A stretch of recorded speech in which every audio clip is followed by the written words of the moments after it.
بسم اللہ الرحمن الرحیم۔ ناظرین کرام، السلام علیکم ورحمۃ اللہ وبرکاتہ۔ یہ جان کر نہایت افسوس ہوا کہ ہماری پارلیمنٹ کے دونوں ایوانوں نے domestic violence prevention and protection bill 2021 کے نام سے ایک قانون پاس کیا ہے جس میں شوہر کے بیوی کو تنبیہ کرنے یا وارن کرنے یا والدین کے اولاد کو تنبیہ کرنے یا وارن کرنے کو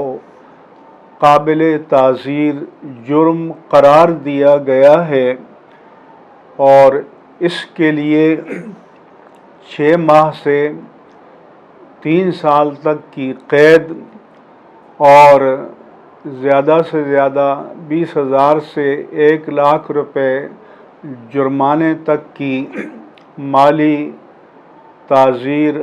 عائد کی گئی ہے۔ یہ فارن فنڈڈ NGOs کا کارنامہ ہے، اور اس کے ذریعے ہمارے ملک میں، ہماری تہذیب میں، ہماری ثقافت میں، ہماری اقدار و روایات میں جو ایک مربوط اور منضبط خاندانی نظام کا تانا بانا ہے، اسے تباہ و برباد کرنے کی یہ ایک دانستہ اور مذموم کوشش ہے،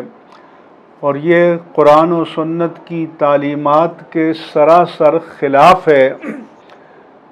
اور مجھے افسوس سے کہنا پڑتا ہے کہ مذہبی سیاسی جماعتوں کے 1-2 ارکان کے سوا پارلیمنٹ کے دونوں ایوانوں میں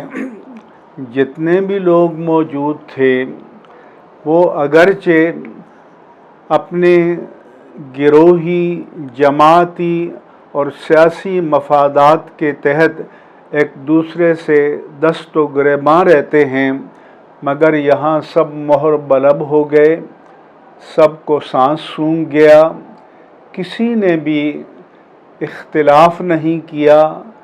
کسی نے بھی صدائے احتجاج بلند نہیں کی۔ تو